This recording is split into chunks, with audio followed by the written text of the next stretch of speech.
Di sini pertama ada tampilan login system. Di login system kita bisa menginput username dan password untuk mengakses aplikasinya.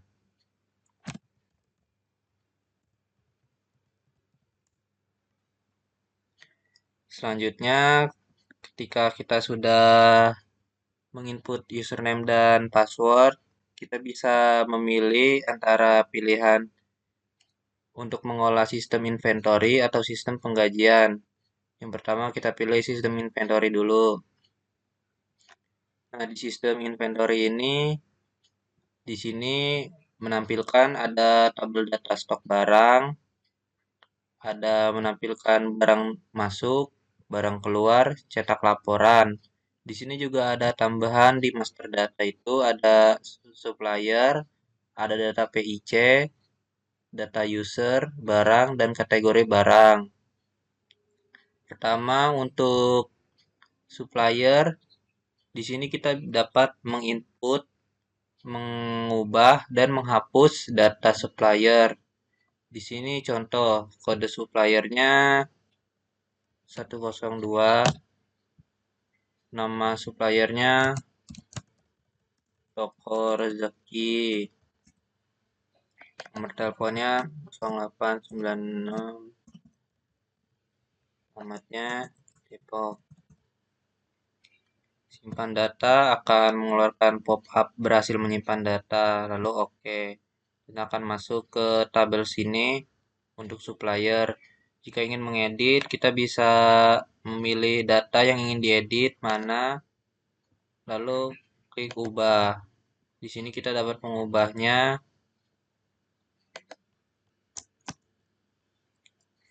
Dua, simpan perubahan. Data berhasil diubah, langsung diubah. Jika ingin menghapusnya, kita tinggal memilih data yang ingin dihapus, lalu klik hapus. Oke, data berhasil dihapus di sini. Selanjutnya ada data PIC. Data PIC juga dapat menampilkan tambah, ubah, dan hapus. Di sini contohnya kode PIC-nya PIC 009. Namanya Bagus.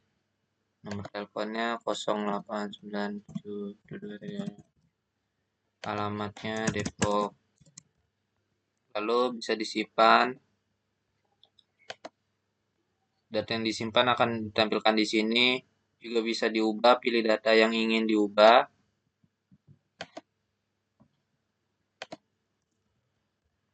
Lalu simpan perubahan.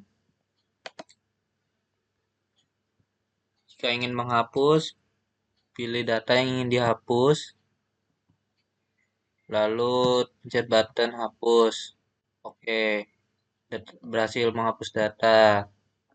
Selanjutnya, untuk data user, di sini kita bisa membuat akun untuk mengakses aplikasi.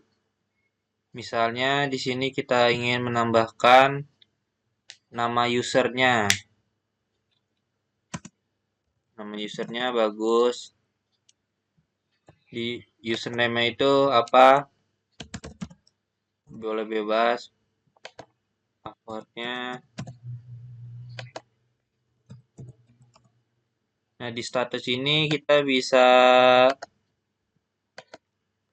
mengedit apakah user ini aktif atau tidak. Jika aktif, user akan dapat mengakses. Jika nonaktif, user tidak dapat mengakses sistem ini. Kita berhasil disimpan. Jika ingin diubah juga bisa ubah. Namanya siapa? Bagusan misalnya. Nonaktif, simpan perubahan. Oh, ini passwordnya apa? Kita simpan perubahan. Kita berhasil mengubah. Jika ingin menghapus juga tinggal klik data yang ingin dihapus lalu klik hapus, dihapus. Nah, selanjutnya ada data untuk data barang di sini.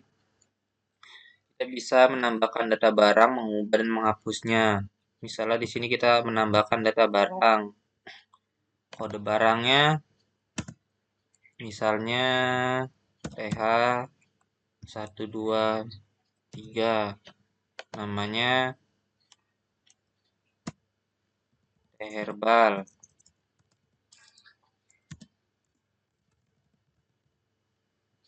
Di sini kita dapat memilih kategorinya.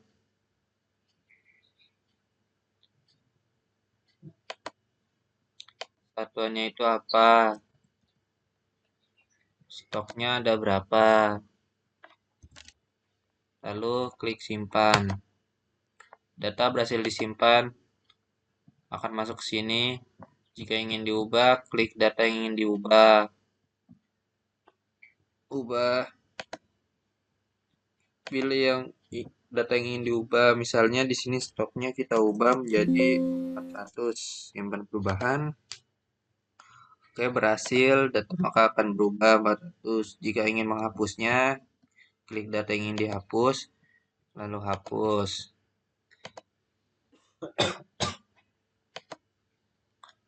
Selanjutnya untuk kategori barang. Di sini kategori barang kita bisa dapat menambahkan, mengubah, dan menghapusnya juga.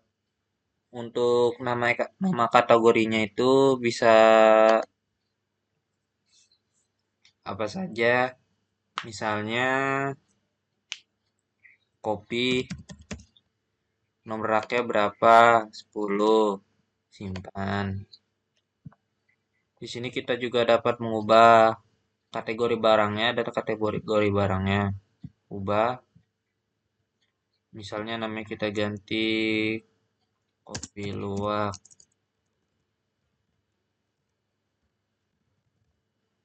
Nomor raknya ganti, kita ubah jadi 15. Simpan perubahan.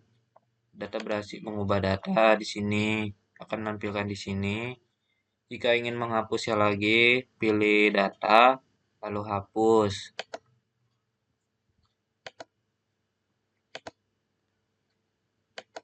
Nah, karena masuk data sudah semua, selanjutnya barang masuk. Di barang masuk, kita dapat mengolah barang data yang masuk ke dalam sistem. Di sini ada nama petugas. Nama petugas ini adalah nama user yang menggunakan aplikasi ini. Di sini ada nama supplier. Kita bisa memilihnya yang sudah ada di data supplier. Misalnya di sini toko koko. Di sini kita bisa menyebutkan kode barangnya berapa. Bisa lihat di tabel di sini. Misalnya kode barang AG175, AG175.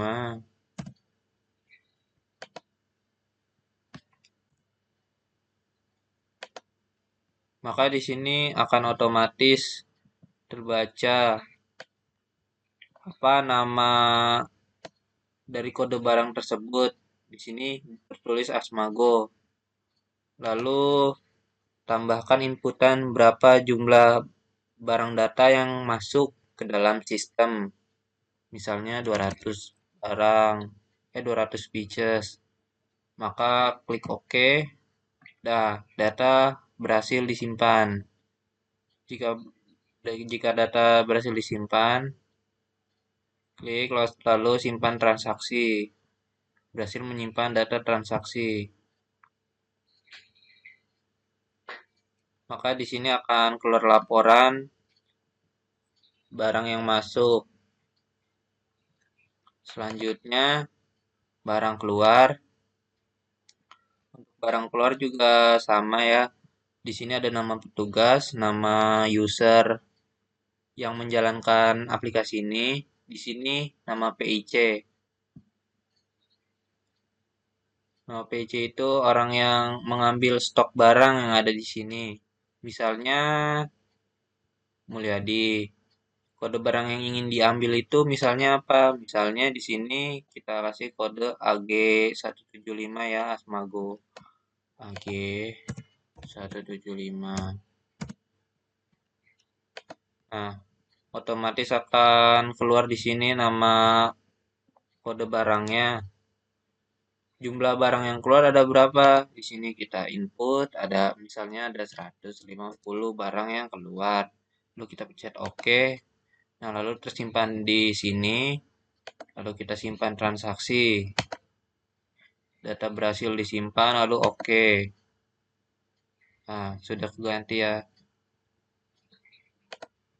Keluar juga laporannya untuk barang data yang keluar segini. Exit. Lalu selanjutnya menu cetak laporan. Untuk cetak laporan di sini ada tiga pilihan, ada persediaan barang masuk, persediaan barang, ada barang masuk dan barang keluar. Untuk persediaan barangnya seperti ini.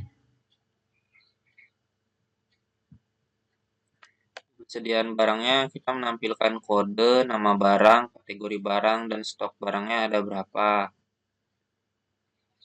Lalu di sini ada tempat tanggal dan tanda tangan admin gudang. Ini juga laporannya bisa di-print menjadi PDF lalu disimpan di mana saja di folder. Selanjutnya barang masuk. Untuk laporan barang masuk kita harus menginput. Ini laporan barang masuk dari kapan sampai tanggal berapa. Misal dari 2023 ya. Dari setahun yang lalu sampai hari ini kita cetak, akan keluar laporan barang data masuk dari tahun lalu sampai 2024. Di sini ada tanggal, ada kode, ada nama barang, ada nama supplier, ada jumlah juga. Di sini juga ada tempat tanggal dan tanda tangan admin gudang. Di sini juga dapat menyimpan PDF ya untuk nanti bisa dicetak laporannya. Selanjutnya untuk cetak laporan untuk barang keluar, di sini juga kita harus menentukan dari tanggal berapanya barang keluar. Misal dari tahun lalu sampai tanggal hari ini misalnya. Kita cetak. Nah, maka keluar laporan data barang yang keluar. Di sini ada tanggal data barang yang keluar. Di sini ada kode barangnya, di sini ada nama barang, di sini ada nama pelanggannya atau nama PIC-nya. Di sini ada jumlahnya. Di sini juga tertera tempat tanggal, lalu tantangan admin gudang. Di sini juga kita bisa dapat menyimpan dokumennya, lalu bisa mencetaknya. Selanjutnya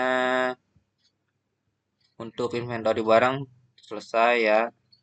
Selanjutnya untuk sistem penggajian.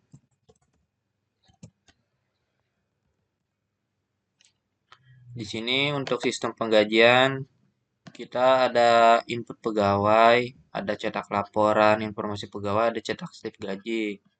Pertama, kita input data pegawai.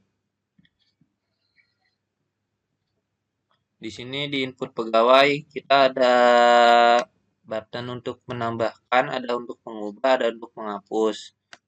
Misal di sini kita tambahkan data pegawai, NIP pegawai 222, nama bagus, sekian. Di sini nomor telepon kita input, alamatnya Depok. Kita simpan. Data berhasil disimpan. Di sini tertera untuk data berhasil disimpan. Jika ingin mengubahnya, kita tinggal klik data yang ingin diubah, lalu ubah. Lalu simpan perubahan. Data berhasil diubah, bisa dilihat di sini. Jika ingin menghapusnya, pilih data yang ingin dihapus, lalu klik hapus. Oke, data berhasil dihapus. Nah, jika ingin keluar, jika sudah menambahkan atau mengedit data pegawai, kita dapat menjalankan penggajian data penggajian karyawan. Pertama, kita pilih nama pegawai yang ingin diolah penggajiannya. Misal di sini kita pilih Alfian.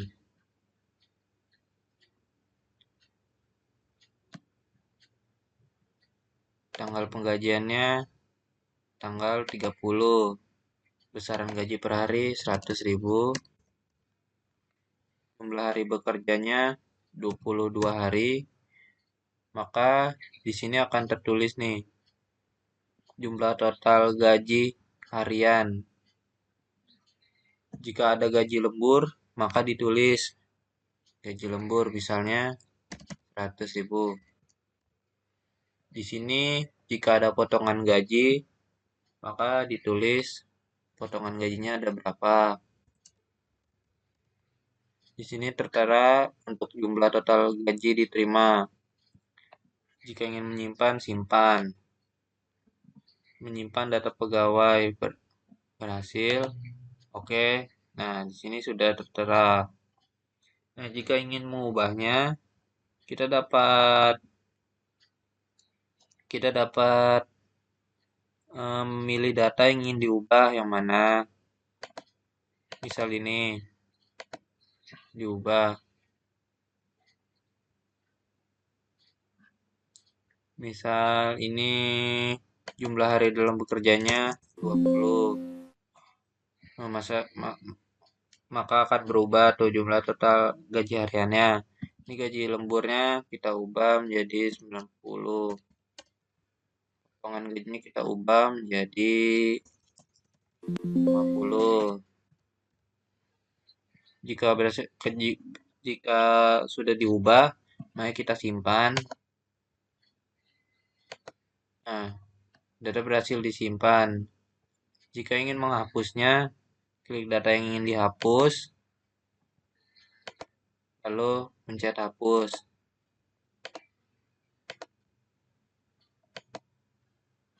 Di sini ada cetak laporan informasi pegawai dan cetak slip gaji. Misal kita cetak laporan informasi pegawai. Di sini ada dua pilihan, ada laporan informasi pegawai dan laporan gaji pegawai. Di laporan informasi pegawai, jika kita cetak, maka akan keluar laporan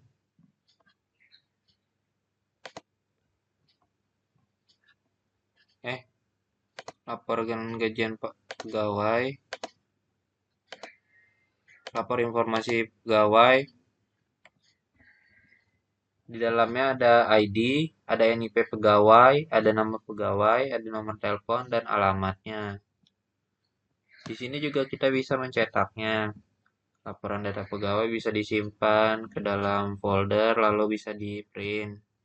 Selanjutnya, ada laporan gaji pegawai. Di laporan gaji pegawai ini, ada nama pegawai, ada gaji harian, ada jumlah hari bekerja, ada gaji harian, ada lembur, ada potongan gaji, total gaji, dan tanggal gaji. Di sini juga ada tempat, tanggal, dan tanda tangan CEO untuk mengetahui laporan tersebut. Laporan ini juga bisa dapat disimpan ke dalam folder, lalu bisa dicetak untuk diberikan ke CEO. Lalu Terakhir untuk cetak slip gaji.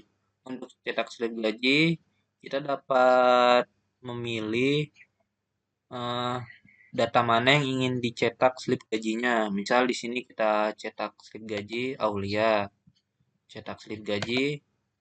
Nah, maka akan keluar tampilan seperti ini. Slip gaji pegawai, ada nama pegawai, ada tanggal penggajian, upah harian, jumlah hari bekerja, ada lembur, ada potongan gaji, total gaji diterima, ada ID. Di sini juga ada catatan dari HRD, ada ada tanggal juga, ada tanda tangan CEO-nya. Lalu slip gaji ini juga bisa dicetak nantinya ditaruh folder dan dicetak untuk diberikan kepada pegawai yang bersangkutan. Eh, itu saja untuk aplikasinya. Kurang lebihnya mohon maaf. Wassalamualaikum warahmatullahi wabarakatuh.